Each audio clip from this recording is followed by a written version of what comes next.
Pittsburgh in the Blue Ridge Mountains.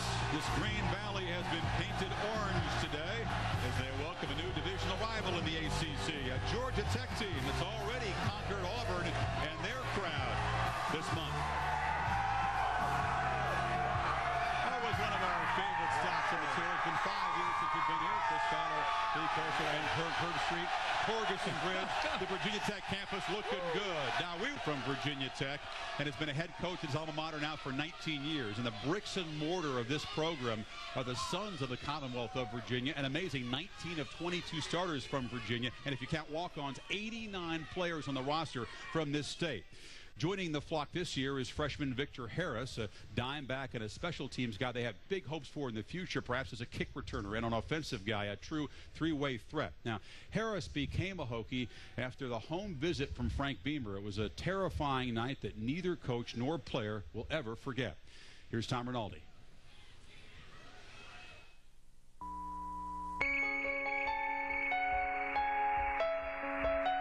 It's only skin.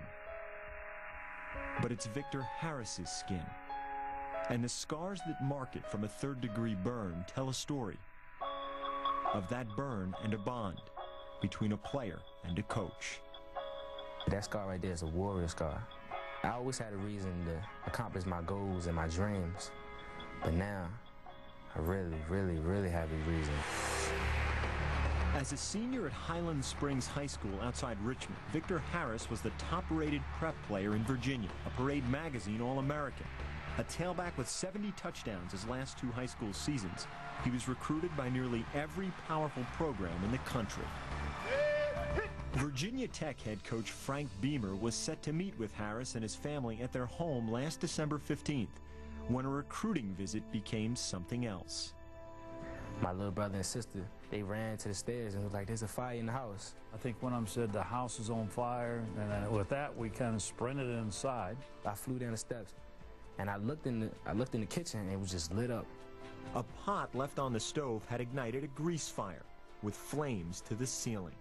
Basically, I was like, I'm not letting this fire touch my family. I don't care what happens to me, but it ain't not messing with my family, or the house ain't going down. He got a blanket and got the pot and took it from maybe 15 feet and threw it out the back porch there. But in the meantime, I guess that fire, some of it had burned him while he was carrying it, and some of the grease, I think, had spilled out, and so he had some burns going on him. The most severe burns from the fire scorched Harris's skin, leaving his right arm numb. When Beamer saw the burns, he knew, from his own experience, Harris needed medical attention immediately. We need to get you to the hospital and get these burns taken care of. And of course, I haven't been burnt myself. I kind of knew a little bit about this. Beamer's own scars, which have faded some over time, come from burns he suffered when he was just a boy. When I was 7 years old, as the gasoline fire was cleaning out the garage, and then ended up the gasoline exploded in my face, and brother there was there that got me to roll over and put the fire out, or I'm not sure I'd be here. With third-degree burns, Beamer needed skin grafts to heal. The procedure took years. I had like 30-some operations, and what we'd do is we'd go to the hospital for a week, have an operation, and then come home for a week during the summer, and then go back to the next week, and that's kind of how we did things. In the emergency room, Harris was also told he would need skin grafts for his burns. Beamer went to Harris's hospital room then as a coach, but more so as an example, to share an experience far beyond football. He was telling me about his scars and stuff like that and what happened to him. So I was like, I was asking questions, and he was just telling me stories like what happened and stuff like that. So I was like, dang, like that was like a bond right there. Like he felt my pain. I was hoping that me telling him it's going to be okay, that he felt like it's going to be okay. Over the next week, Harris received successful skin grafts on his hip and his right arm, and the healing process began. As for the decision about where he would play college football, it suddenly became easy. I told Coach Boehner in the bed, I'm going to be a Hokie. I do think he knows I care about him a lot, and that I do have something in common with him. I'm not sure that's the reason he decided to come here, but I know I like this guy a lot. Now, Victor's burns are on his right arm. On his left arm are permanent marks of a different type, but also very symbolic of a different kind of pain. Tattoos honoring the memory of his mother. 10 days after the Harris house fire, his mom suffered an aneurysm and died on Christmas Day this past year. Victor's thoughts are never far from her. He's been very tough, but he's got a bunch of teammates and also a coach who understands pain to lean on. I think you can see why his players certainly always care about Frank Beamer. Now the test of Tech versus Tech. These two teams in the ACC Coastal are going to be knocking heads and getting in each other's way for years to come in this division.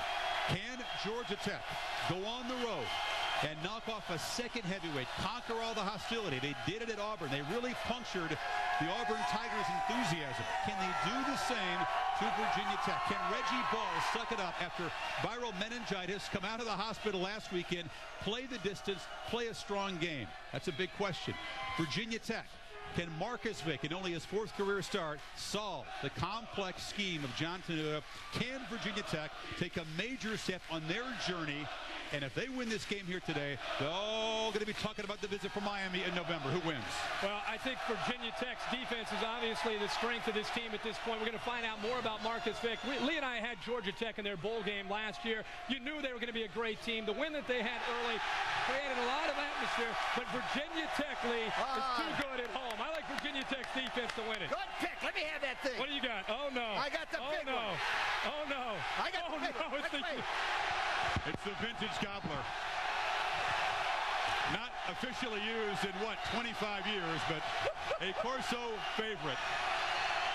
Let me see that. Hokey high. He winded him up. VPI is here on the set. Enjoy Purdue, Minnesota next on ESPN or the games on ABC. We'll see you later on today from Blacksburg. So long for now. Coverage of college football on ABC. Two of the top 15. Georgia Tech ranked 15. Virginia Tech, they are fourth. Both are 3-0, both in the ACC. Virginia Tech these days. Give 9 on that one. It'll be a second down and a long 6 yards. Looking to the end zone near side. That is caught at the 15-yard line. David Clowney, the junior, hauls it in. Athlete like Vic back there, how much you going to blitz him? Couple of tight ends. Emo's in the backfield. Fakes to him. Looks open and a touchdown. The tight ends get involved. Jeff King.